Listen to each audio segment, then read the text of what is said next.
लम्भुआ के लहंगा सुल्तानपुर के चुनारी, लम्भुआ के लहंगा सुल्तानपुर के चुनारी, लम्भुआ के लहंगा सुल्तानपुर के चुनारी। चांदा के चोलिया सियावा तबई तो पेरा जी सजनवा, चांदा के चोलिया सियावा तबई तो पेरा जी सजना। नहीं बचन हमारी माना तबई तो पेरा जी सजनवा। हेलो दोस्तों, नमस्ते प्रणाम। तो हम हैं सपना सुल्तानपुरिया, तो आए हैं अपने भाभी के पास। देखिए कौन है बताइएगा। भैया हम हाई कांचन मौरिया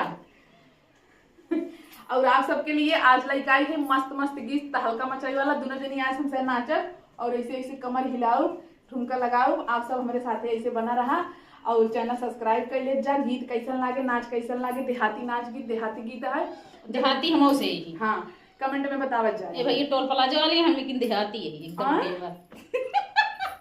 चला शुरू करा ना, भाग नहीं कुछ न रहा देवर है।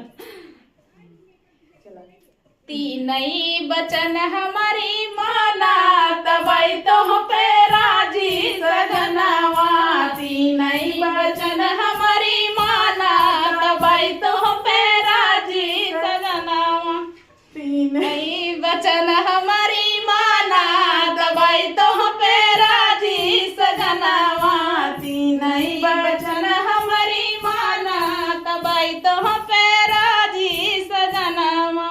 और आगे राजी सजनवा हो राजी सजनवा, राजी सजनवा हो राजी सजनवा, तीनई बचन हमारी माना तबई तो पेरा जी सजनवा, तीनई बचन हमारी माना तबई तो पेरा जी सजनवा। लम्भुआ के लहंगा सुल्तानपुर के चुनारी, लम्भुआ के लहंगा सुल्तानपुर के चुनारी, लम्भुआ के लहंगा सुल्तानपुर के चुनारी। चांदा के चोलिया सियावा तबई तो पेरा जी सजनवा, चांदा के चोलिया सियावा तबई तो पेरा जी सजनवा, तीनई बचन हमारी माना तबई तो पेरा जी सजनवा, तीनई बचन हमारी माना तबई तो पेरा जी सजनवा। और आगे हो तो और का है भैया।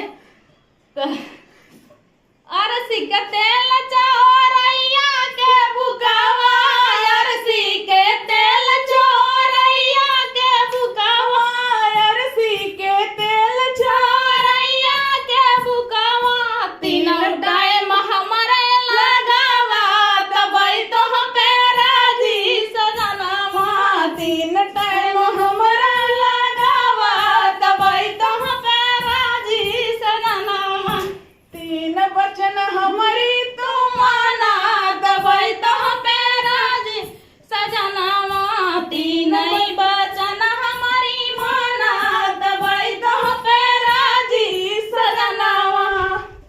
अंतिम में काव कहतीन भैया, सांस बहुत तरोपर करैला। भैया नहीं गाना हो, हमारे गाना याद नहीं है तो नहीं संगे बहुत टेरी भरे है, तो बताओ जल्दी जल्दी। हथवा में पानी निमिया के दातुइनिया, हथवा में पानी निमिया के दातुइनिया, होत भोर हमका जगावा तबई तो पेरा जी सजनवा, होत भोर हमका जगावा तबई तो पेरा जी सजनवा, तीनई बचन हमारी माना तबई तो पेरा जी सजनवा, तीन बचन हमारी तू माना तबई तो पेरा जी सजन। और बहो नहीं लड़का क्यों ना होगू नहीं देखा भाई दे भैया हो इतना चाय हमका थका दे नहीं, सांस ना चलत बा। अम्मा मजा आवता, मजा आवता अम्मा। भैया वीडियो देख के मजा आवत, मैंने हमसे ऐसे ही करत है। आप सबके वीडियो में मजा आए कि ना ये कमेंट में जरूर बताओ। और इनका देखा ना इंसाफी, चोली मंगाई है, बुकवा लगवाई ली और पानी मंगवाई, लेकिन लड़का ना हुआ, लड़के ना हुआ जब भैया हो तीन बहुत बाटे। देखा जाए तो दोस्तों मिलते हैं नेक्स्ट वीडियो के बाद, तब तक के लिए बाय बाय।